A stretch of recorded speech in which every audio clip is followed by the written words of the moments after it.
Hi there, it's Phoebe from Quilted Pig, and today I am working on this cute little charity giveaway quilt, and so I just thought I'd share with you how I'm going to quilt it. What I'd like to do is some continuous curve. That's, as I've said before, that's one of my very favorite things right now. And you can see that there's some of these blocks that are larger and some are smaller. They're pieced. These are about 4 inches, which means these are about 2 inches per. Now, a regular continuous curve would be like this, and getting a curve like that to be smooth can be difficult. So I was checking out some of my other options that I have, and I thought, well, this is kind of a flowered quilt, so let's make something that looks a little flowery. So holding up this little card, you can see that I can come in here and you don't have to worry about it being as smooth, but come in, do a loop to the corner, loop to the corner, and so forth. That then sucks in a little more of this space here, and so it doesn't leave us such a big section that's unquilted.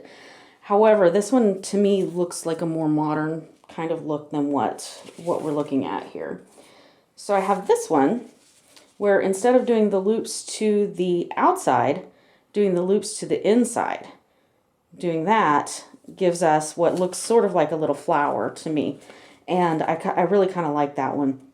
Now, an option that I can do would be to go ahead and do that same thing on these smaller ones and use this center lines as my guide, but I'm not going to do that, and I'm going to show you how to do continuous curve on 2 separate sizes of squares. So I'm thinking probably this one. Now, my other option was something like this, where you still need to keep that smooth bit, but you come in and maybe do a swirl in the middle and then back out and then come across and then match that up with another swirl. Now that one can be, you really have to concentrate. So I'm just not feeling it on that one. So I think what I'm going to do is stick with this one. Now what I've done is I have already attached the quilt and the batting to my backing by going around the edge here. I have also done a stitch in the ditch between this inner border and the outer border. With this being such a small quilt, I'm going to do a loop-de-loop through these borders. And with it being so small and this being white fabric, I'm going to save that until the very end, and that way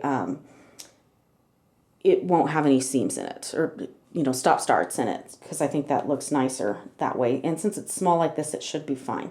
So let's go to the machine and we're going to get started. I'm going to start out by doing this outer border, and then I'll move to the inner part and show you how I do the 2 different sizes of squares.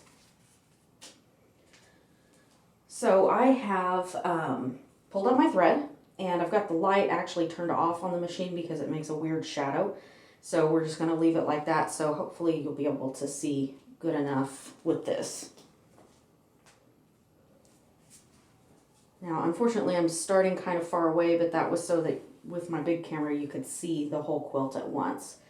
But I'm going to go ahead and raise up my needle, and then I'm going to get started. So I'm just going to continuous curve this outer border, but I'm not going to curve along the outside edge. That's going to be covered up with binding, so there's no reason to do that. So just go curve to the first corner, curve to the next corner, curve.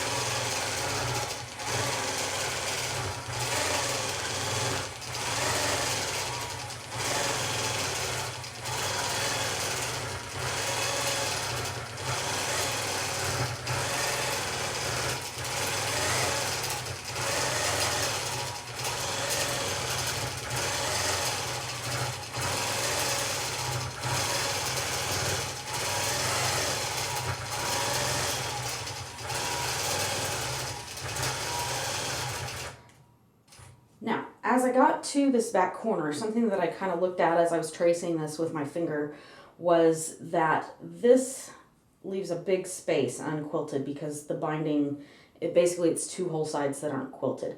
So I am going to go in there and do just a quick loop. So just step in there and do a loop, and then come right back out and continue on towards the other side of the quilt.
Okay, so this quilt is small, as I said before, and it is a total of 8 blocks this way by 7 blocks this way.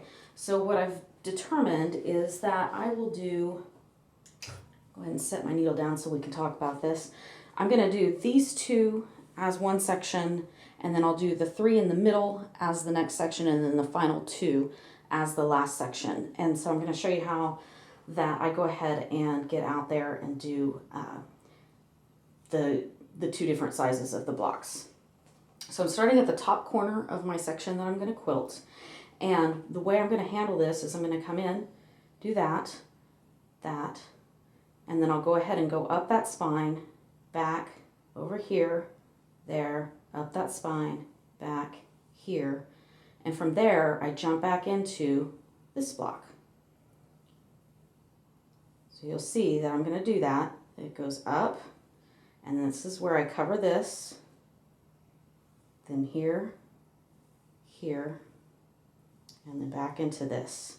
And so basically how I'm doing this, the basic idea, other than the different swirly business and everything, is you cover this, go there, there, there, there, up, up, back down, down, oops, I missed the there, and back, down, over here, up, down, out, like that.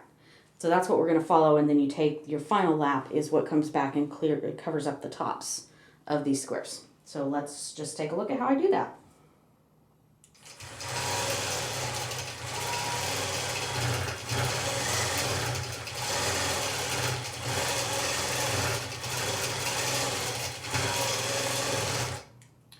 I don't know if you saw that little wobble, but this is exactly why doing the flower shape in these bigger squares is going to be better, because even just on that little one I had a little bump, and so it's not quite smooth.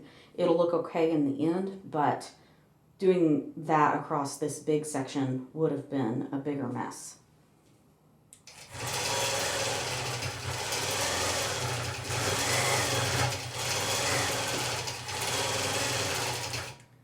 Okay, so like what we talked about, I'm jumping from these little squares into this big square, come out here and do that petal like I showed you on the drawing.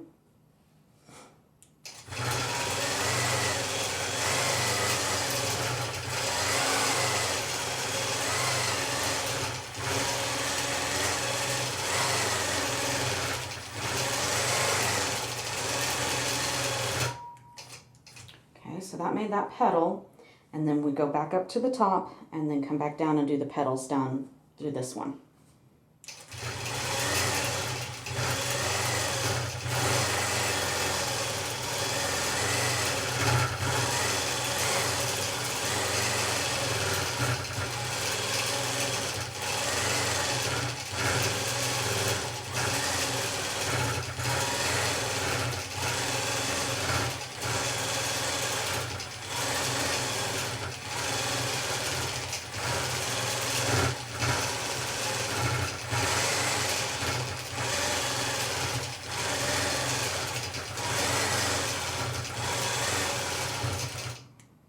Okay, and it's okay to pause for just a second if you think, oh gosh, I need to think about where I'm at. And so that's what I'm doing. I'm giving myself a little stop, take a look again at what I'm doing. I'm going to continue to do this one side petal, and then I come right back into this 4 patch. So just, if you need a second to pause and remember where you are, what's your next step, take that step, because it's a lot easier than picking out or coming back and restitching after the fact.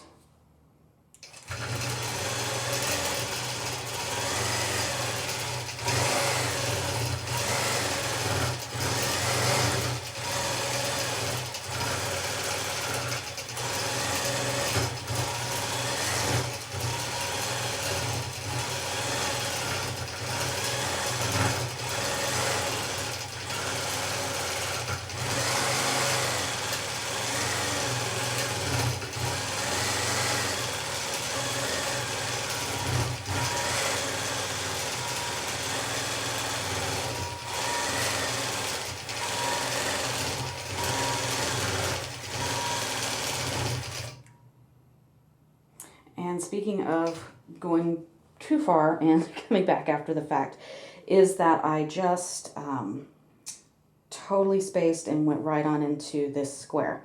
It's not going to be a huge deal because I do have enough room. However, I don't want to continue doing that. So I'm going to keep going.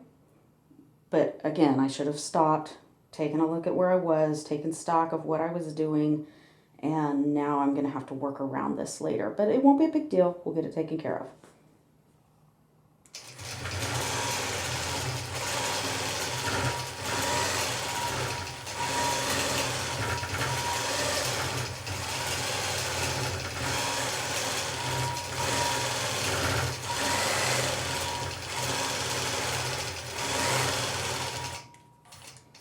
And part of having that like that is I can feel the machine bumping against the belly bar when I get up here. So I really did not want to come down this far with this. But again, we will just work around it. It won't be a big problem. We'll take care of it.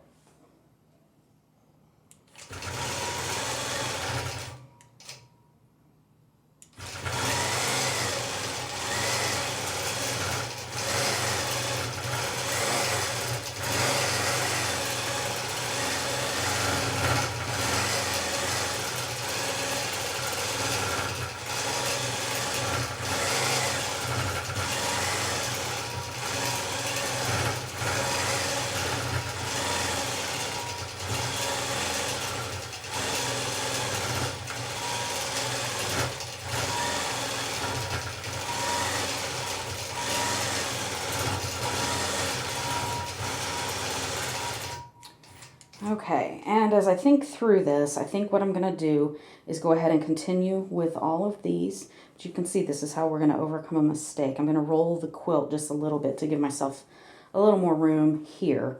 And then I'll go ahead and continue this third row so that when I do pick this back up on the next roll, I'll be able to just do those top two and then continue along and just do maybe 2 rows in the middle that way.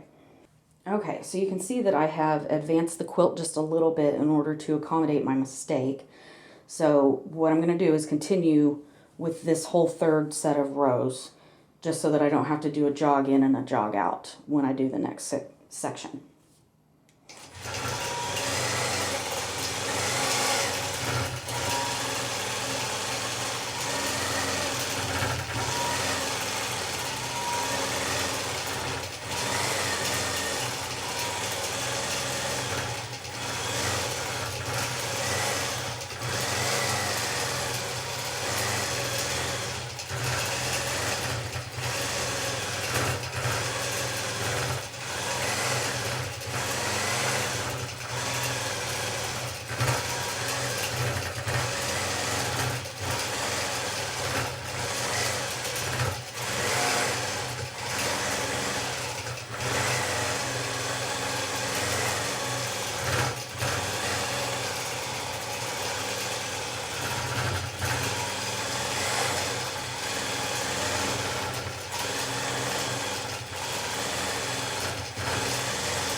So where we're at now is we are down here to the bottom corner of the segment that I'm going to quilt, and I'm going to start stitching back up.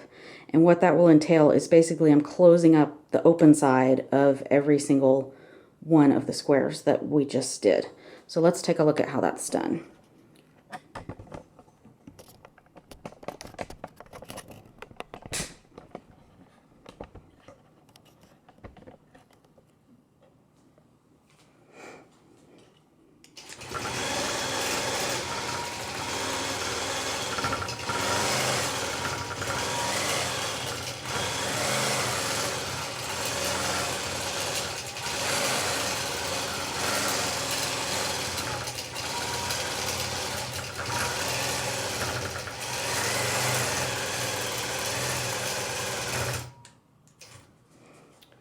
Okay, so hopefully you'll be able to see how I did that. So as I finished up where we paused before, I was right here. So I did my last this, and then I'm coming back up here, there, and then basically, like I said, just closing off all those squares, and I'll end up right back in the very first corner where I started to begin with. Then I'll advance the quilt and keep progressing through how it goes. Hopefully this will let you see how I do continuous curve on 2 different sizes of squares and still keep it continuous, so I don't have any stops and starts, no knots to tie or anything like that. So I hope that you will leave any questions that you might have below. I will do my best to answer them. As I've said throughout the videos, continuous curve is one of my very favorite things right now, and so I find myself doing a lot of it. It's very versatile. Like we talked about at the beginning, you can work this for 2-inch squares, you can work it for 4-inch squares. It just depends on if you make something in the middle to take up some of that extra space. So I hope you are having a good day. I hope you enjoy some quilting today. Hope you enjoyed this video and that you'll give it a like or a thumbs up and share it with your friends, and definitely leave me a comment and let me know what you think. Thanks so much for watching. Bye-bye.